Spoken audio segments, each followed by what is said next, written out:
This lady tried to sell the most valuable business secret on earth to a rival. It all started in 2006 with the administrative assistant to Coca-Cola's global brand director. This assistant we'll call Joya. Joya worked in Coca-Cola's Atlanta's headquarters where she had access to and handled top-level documents, confidential product samples, prototype recipes, and secret marketing plans, stuff that other employees of Coca-Cola had no access to and never will. But Joya felt undervalued. She thought she was giving so much for so little recognition. And so she had a revenge plan. The revenge? Steal Coca-Cola's trade secret and sell it to their closest competitor, Pepsi. She thought to herself, Pepsi will be so glad to have their hands on this. And then she asked, how can I sell this to Pepsi if I can't contact Pepsi directly? But this was about to be answered. One evening at a house party, Joya met a friend and shared her revenge idea with him. This friend we call Edmund. Edmund, an ex-convict, thought this idea was great. Of course, at the time Joya met with Edmund, Joya was yet to take any confidential information or material from Coca-Cola. But with Edmund's push, Joya was able to make photocopies of confidential information, some product prototypes, and even saved some of these confidential files on a flash drive and took them home. Days after Joya met Edmund, she invited Edmund home and showed him all of the trade secrets she's been able to collect from Coca-Cola. When Edmund saw them, he was like, wow, awesome. I may just know a friend from New York who could help pull this off. This friend we'll call Ivy. Ivy was Edmund's co-prison mate. And it took some days for Edmund to share the plan with Ivy. When Ivy understood it, he had to fly down from New York to Atlanta to fully understand it. And when he came, he said, impressive, we could pull this off. The plan was simple. I will write a letter directly to Pepsi's senior vice president. If he responded, they will set up a meeting, negotiate, sell off the trade secrets, and they'll cash out big time. They indeed wrote and sent the letter to Pepsi. But the thing is, Pepsi didn't take the bait. When Pepsi received the letter, they immediately informed Coca-Cola, who immediately notified the FBI. To catch them red-handed, the FBI launched a sting operation. In this sting operation, an FBI agent went undercover and acted as Pepsi's executive, who began negotiating with IB. This FBI agent will call Mr. FBI.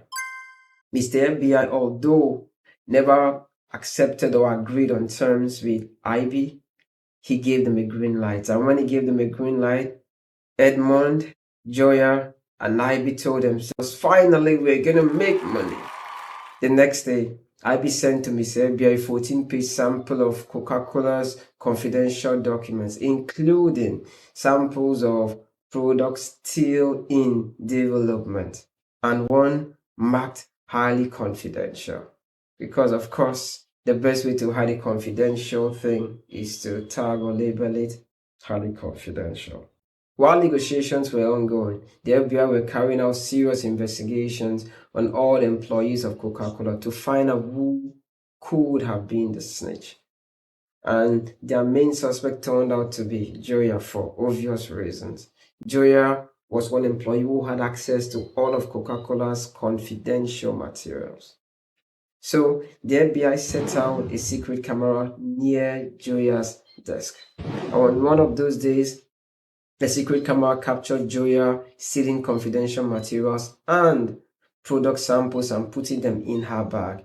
And one of such product samples was Coca-Cola Black, a Coke and coffee product that was yet to be announced or publicly released. Having found this out, Mr. FBI and IB agreed on a meeting point somewhere at the Atlanta airport. During this conversation, Mr. FBI agreed. to send upfront $30,000 for the first batch of confidential information and product sample that will be sent to him by IB and his team. Mr. FBI He was true to his word, sent the $30,000 to IB and his team. They shared it among themselves, but of course, Edmond had to pocket Joyous without her knowledge. A few weeks later, IB emails Mr. FBI informing him that he had 20 more classified documents of Coca-Cola in his possession and was willing to deal. Mr. FBI was excited and promised to pay $1.5 million for those confidential documents. As you would expect, Joya, Edmond, and IB were over the moon. Don't take my word for it. The day finally came. Edmond drove IB to the meeting point, a high-end hotel in Atlanta.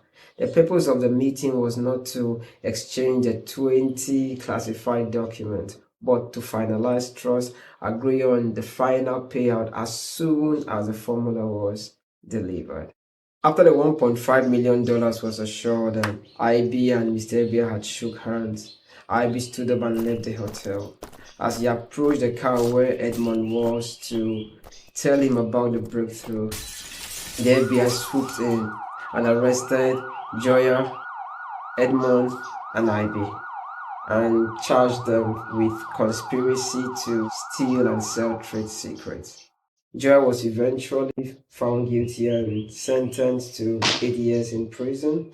IB was sentenced to 5 years, but Edmond had no prison time for testifying against IB and Joya. But what if Pepsi had bought the trade secrets? Well, if a company knowingly or even recklessly acquires the confidential information or trade secrets of another company, they can be liable for breach or prosecuted for trade secret misappropriation or covert espionage. well, I believe that Pepsi knew this, that's why they did the smart thing. Otherwise, they could have learned the IP way. The rule is simple: protect it or lose it. I am Ujong Opa, your startup IP and consumer protection lawyer. Follow or subscribe and let us know the next IP story you would like to hear. The next time you pop open a Coke, remember that taste isn't just sugar and fees. It's over 130 years of trade secrecy and $1 billion protection.